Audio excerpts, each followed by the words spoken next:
Currently, there's 1.8 million undocumented youth living in the United States, and many of these children live in the communities and attend the schools where our core members teach. Because immigration is an issue that deeply affects our community, Teach for America took a stand in support of the DREAM Act in 2012. Most recently, last year, we decided to open up our admissions process to DACA applicants. I am Viri Carrizales. I'm the Director for DACA Core Member Support, and I have the privilege of supporting our 46 DACA core members, as well as leading efforts in support of undocumented students and families. I was an undocumented student myself, so having the opportunity to do this job for Teach for America allows me to work on issues that deeply affect me in a personal level, as well as have the opportunity to share my own story to inspire others within the organization to prioritize the issues as it relates to undocumented students. What we're going to be also looking at is what effect does the imagery have on the tone of the story? My name is Corelli Lazarga. I'm a 7th grade reading teacher at Strive Prep in Denver, Colorado, and I'm a 2013 core member. So I'm able to work legally through this thing called Deferred Action for Childhood Arrivals, DACA. So what DACA is it was passed in 2012.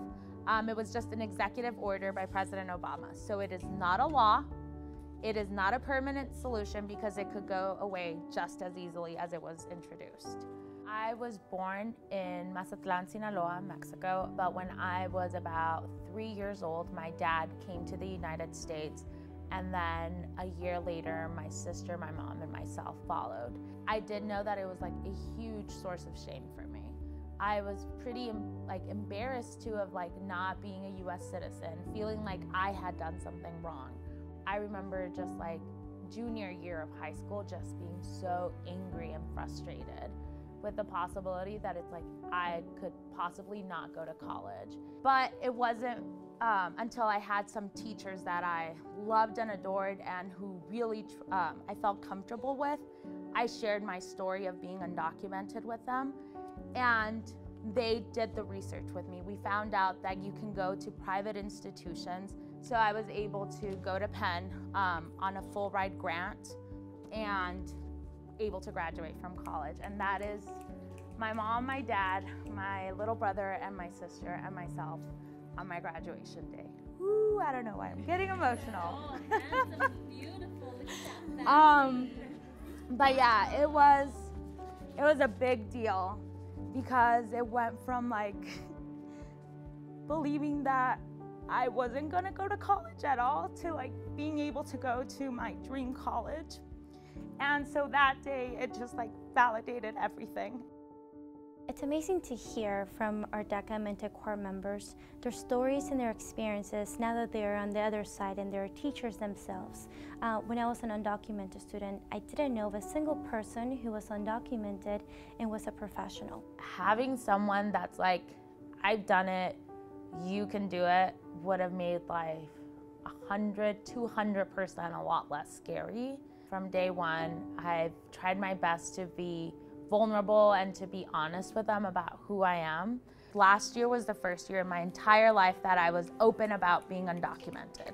I spent the majority of my life keeping that hidden, except for my teachers and my friends. Having that identity with them and sharing that experience with them has been huge. It's really brought me and my students a lot closer. And I've had a couple of students that have come up to me and say I'm undocumented, I'm really scared, I don't know what to do. And inevitably in all those conversations I break down crying and because I understand and I know that fear and I know that sense of insecurity and also that sense of I don't belong here.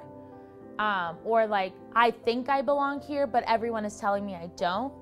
And if our core members don't understand that they have students who probably are coming to school and whose parent just got deported. Outside of whether this kid is undocumented or not, there's a big issue.